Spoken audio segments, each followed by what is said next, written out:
الله فلا مضل له ومن يضلل فلا هادي له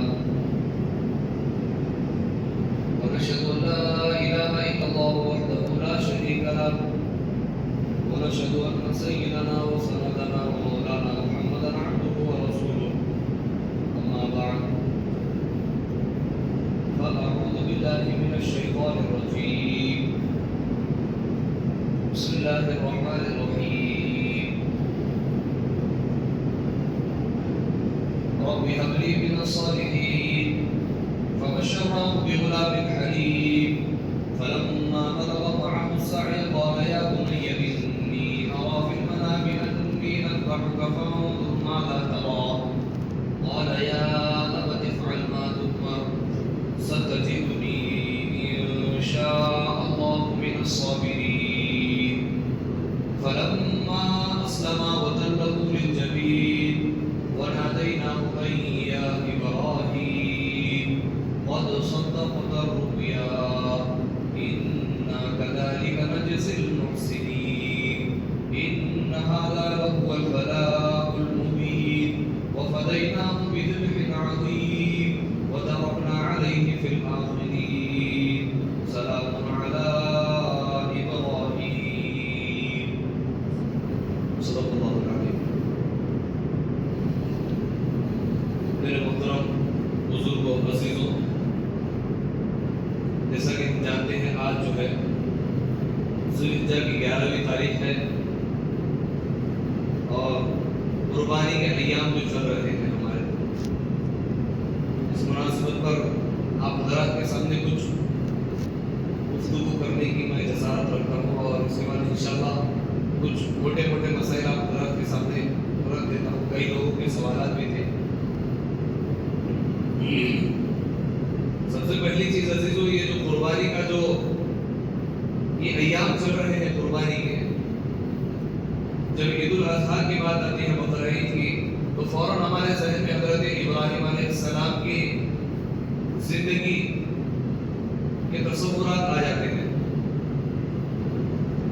یعنی جو حضرت ابراہیم علیہ السلام نے، اگر ان کی زندگی کو ہم پڑھیں گے تو ان کی زندگی کے اکثر حصے آزمائشوں میں گئے ہیں. یعنی اللہ تعالیٰ نے ان سے امتحانات دیے ہیں. جیسا کہ ابھی میں نے خطبے میں آپ حضرات کے سامنے جو آیت تلاوت کی ہے، یہ سورہ صافات کی آیت 10 آیتیں ہیں. تو کئی سارے عبرت ان سے ملتے ہیں. اگر ہمیں عبرت حاصل کرنا ہے اور قربانی کس چیز کو کہتے ہیں، یہ حضرت ابراہیم علیہ السلام کے ذریعے اللہ تعالیٰ نے ہم کو بتلایا ہے. سب سے پہلے تو میں آپ کو بتاتا چلوں کہ اللہ تعالیٰ نے حضرت ابراہیم علیہ السلام کو بیٹا جب تک نہیں دیا تھا، اس وقت تک حضرت سارہ حضرت ابراہیم علیہ السلام کی نکاح میں تھی. اور جب یہ اپنے گاؤں سے، اپنے علاقے سے نکل کر دوسرے علاقے میں جا رہے تھے تو راستے میں ایک ظالم بادشاہ، اپنے واقعہ بارہا سنا ہے، پھر بھی میں اس کو آپ حضرات کی خدمت میں بتاتا چلوں کہ یہ ظالم بادشاہ جو ہے حضرت ابراہیم علیہ السلام کی اہلیہ بیوی زوجہ محترمہ حضرت سارہ علیہ السلام پر بری نظر ڈال کر ان کی طرف ہاتھ بڑھانے لگا. جیسے ہی اس نے حضرت سارہ علیہ السلام کی طرف ہاتھ بڑھایا، ہاتھ کو آگے کیا، تو اس کا ہاتھ شل ہو گیا، یعنی پیرالائز ہو گیا اور اس کی سانسیں پھولنے لگی.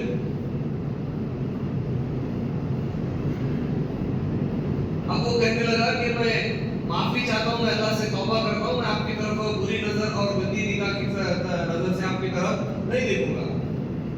فوراً پہلی حال پر آ گیا، یعنی نارمل حالت میں آ گیا. پھر دوسری مرتبہ اس نے ہاتھ بڑھایا، پھر وہی حالت پیش آئی، ہاتھ شل ہو گیا، سانسیں پھولنے لگی.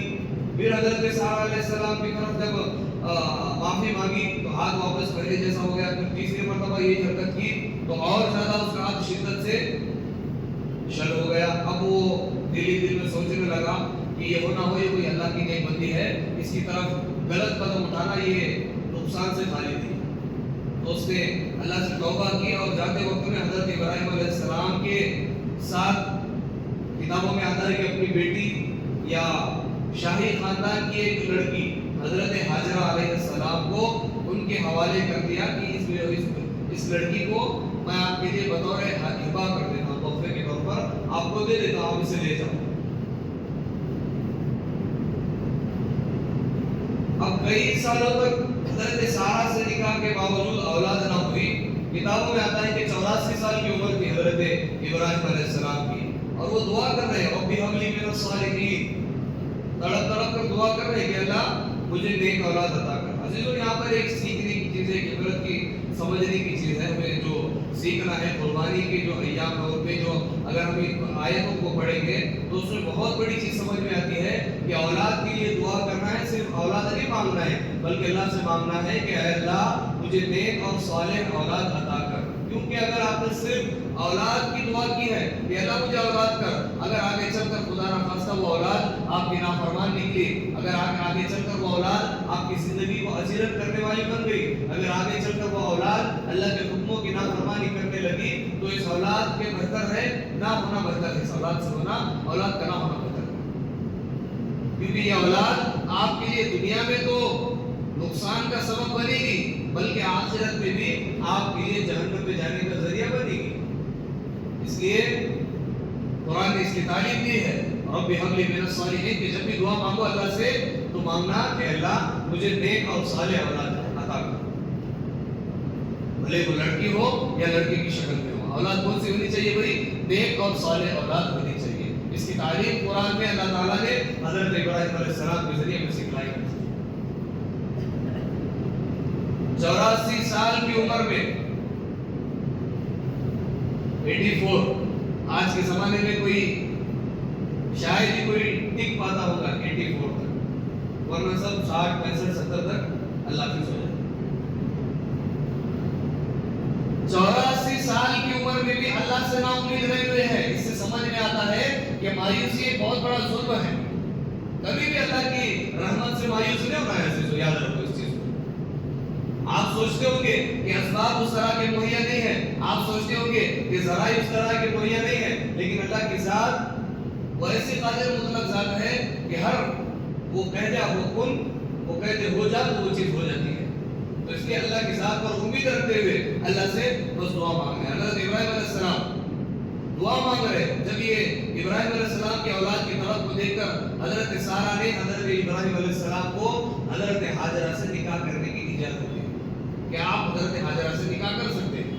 جب ان سے نکاح کیا ہے حضرت حاجرہ سے، کچھ عرصے کے بعد حضرت حاجرہ کے بدن سے حضرت اسماعیل علیہ السلام پیدا ہوئے۔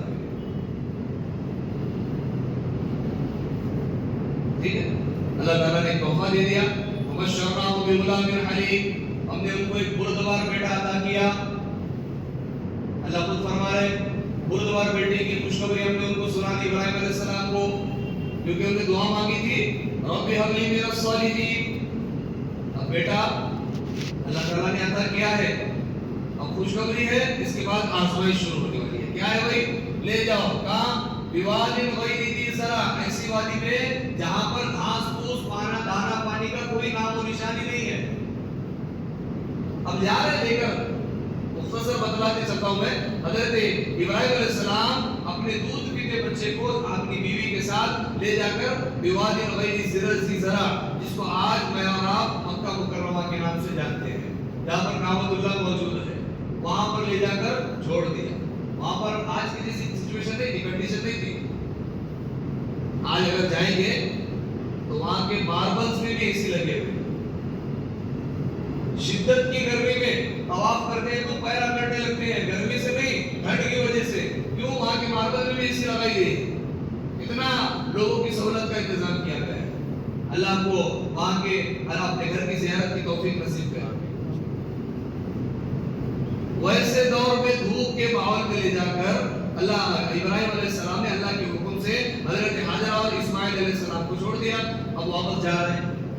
اب حضرت حاجرہ پوچھ رہی کہاں کدھر جا رہے ہو؟ کیا ہمیں چھوڑ کر ایسے ذی زرع غیر ذی زرع وادی میں چھوڑ کر؟ کچھ جواب نہیں دے رہے۔ دوسری مرتبہ استفتاء کیا، سوال کیا، کچھ جواب نہیں دے رہے۔ پھر تیسری مرتبہ انہوں نے کہا اللہ کی طرف سے حکم آیا ہے۔ تو حضرت ابراہیم علیہ السلام نے اس بات میں یعنی جواب نے اپنے بس سر کو ہلایا، جواب منہ سے جواب نہیں دیا. جب انہوں نے اپنے گردن کو ہلایا، سر کو ہلا کر جواب دیا ہے، تو حضرت ہاجرہ کہنے لگی آپ جا سکتے ہیں، اللہ ہمیں بالکل ضائع نہیں کرے گا، اللہ ہمیں ہرگز ضائع نہیں کرے گا، آپ جا سکتے ہیں، کوئی ضرورت نہیں، اللہ ہمارے ساتھ ہے، اللہ ہمارے لیے کافی ہے. اب اس کے بعد ہم نے واقعہ سنا ہے کہ وہاں پر وہ کیا کہیں گے، کھجور کی جو تھیلی تھی ان کے پاس وہ ختم ہو گئی، پانی کا جو مشکیزہ تھا وہ ختم ہو گیا. اب یہ ڈھونڈ رہی ہے، 7 مرتبہ چکر لگاتی ہے، ادھر سے ادھر کوئی قافلہ آ رہا ہے ڈھونڈنے کے لیے تاکہ کوئی اناج کا کھانا پانی کا انتظام ہو جائے، لیکن اتنے چکر لگانے کے باوجود کچھ نہیں ملتا. تب آ کر دیکھتے ہیں کہ حضرت اسماعیل علیہ السلام پیاس کی شدت سے، بھوک کی شدت سے اپنی ایڑیوں کو رگڑ رہے ہیں، جس کی بنا پر حضرت جبرائیل علیہ السلام نے اللہ کے حکم سے وہاں پر زمزم کا کنواں جاری کر دیا. ہو گیا پانی کا انتظام، اور وہاں پر ایک درخت کا انتظام کیا، وہاں سے پھل آتے ہیں. حضرت ہاجرہ اسماعیل علیہ خود کھاتی ہے اور اپنے بیٹے کو اس کے ذریعے سے دودھ پلاتی ہے. بعد میں کچھ قافلے والے وہاں سے گزرے، پانی کا انتظام دیکھا تو آ کر رکنے کی اجازت دی، تو حضرت ہاجرہ نے اس شرط پر انہیں رکنے کی اجازت دی کہ اس پانی پر، اس پھل پر سب سے پہلا میرا اور میرے بچے کا حق ہے، اس کے بعد آپ لوگ لے لیں. اس شرط پر قافلے والوں کو وہاں پر رکنے کی اجازت ملی. پھر ہوتے ہوتے اللہ تعالیٰ نے وہاں پر ایک باقاعدہ وادی کو تیار کر دیا. یہ ہو گیا واقعہ. اب حضرت ابراہیم علیہ السلام آتے ہیں، اللہ تعالیٰ نے جو چھوڑنے کا حکم دیا تھا میں نے کر دیا، آزمائش میں پاس ہو گئے بھائی. فلما بلغ معه السعي، جب حضرت ابراہیم علیہ السلام جوانی کو پہنچے، جوانی یعنی ایک ایسی عمر کو جس میں وہ چل پھر سکتے تھے، دوڑ سکتے تھے. انی ارا اطلعک فی المنام، تو انہوں نے خواب میں دیکھا کہ وہ اپنے کیا کر رہے ہیں، بیٹے کو ذبح کر رہے ہیں. اب یہ جا کر اپنے بیٹے سے کہتے ہیں کہ بیٹا میں نے خواب دیکھا ہے اس طرح سے. کیا خواب دیکھا ہے؟ قال یا بنی انی ارا فی المنام انی اذبحک، میں نے تجھے خواب میں کیا کیا ہے، ذبح کیا ہے. فانظر ماذا ترى، تو دیکھو تیری رائے کیا ہے. اب بیٹا کہہ رہا ہے یا ابتی، اے میرے ابا، افعل ما تؤمر، اللہ کی طرف سے جو آرڈر ملا ہے اس کو کرو، رکنا نہیں ابھی. آپ کیا ہے وہ شعر، یہ فیضان، یہ مکتب کا اثر تھا یا فیضان نظر تھی؟ کس نے سکھائے اسماعیل کو آداب فرزندی؟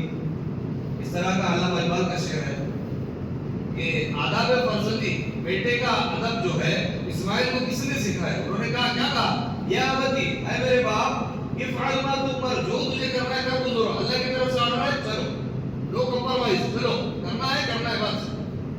ستجدنی انشاءاللہ من الصابرین، انشاءاللہ آپ مجھے صبر کرنے والوں میں پاؤ گے. تھوڑی دیر کے لیے تصور کرو عزیزو، اللہ تعالیٰ نے اسماعیل علیہ السلام کی جگہ پر دمبے کو لا کر رکھ دیا تھا. اگر اللہ تعالیٰ آج ہماری امت میں، نبی کی امت میں یہ کہہ دیتا کہ دمبے کو نہیں اپنے بیٹے کو ذبح کرنا ہے، کیا حالت ہوتی ہماری؟ یا صرف اتنا ہی کہہ دیتے کہ جس طرح سے ابراہیم علیہ السلام نے میرے حکم کی تعمیل کی ہے، بالکل ہو بہو ویسے ہی حکم کی تعمیل کرنا ہے، اپنے بیٹے کو ذبح نہیں کرنا ہے، بس لے جانا ہے، چھری گلے پر رکھنا ہے اور نکالنا ہے، ذبح نہیں کرنا ہے. بعد میں ذبح کر سکتے دمبے کو، بیٹے کے سر پر، گردن پر چھری رکھنا ہے، حالانکہ یہ چیز نہیں ہے، اس کی اجازت نہیں ہے. اگر اتنا بھی حکم آ جاتا تو کوئی باپ اپنے بیٹے کے گلے پر چھری رکھنے کے لیے تیار بھی نہیں ہوتا. یاد رکھو، کیونکہ یہ کام کرنے کے لیے جس کے اندر جگرا ہوتا ہے اللہ تعالیٰ اسی کو حکم دیتا ہے. اللہ سر دے کر سرداری دیتے ہیں. سرداری سب کے بس کی بات نہیں ہوتی ہے، پہلے سر دیتے ہیں اس کے بعد اللہ تعالیٰ سرداری عطا کرتے ہیں. ہمارے استاد محترم کا بڑا پیارا جملہ تھا. تو حضرت ابراہیم علیہ السلام سے آزمائش کی جو موقع آئے ہیں، یہ بھی موقع ہے کہ انہوں نے کہا، اللہ نے کیا کہا، آپ نے اپنے بیٹے کو ذبح کر رہے ہیں. اب جا رہے ہیں، کیا بول کر لے جا رہے ہیں اپنی بیوی سے، اسماعیل علیہ السلام کی والدہ سے کہ اپنے دوست سے کر لے جا رہا ہوں. کتابوں میں واقعہ لکھا ہے. اب لے جا رہے ہیں. اب ہمارے جو حجاج کرام حج کے لیے جاتے ہیں وہاں پر 3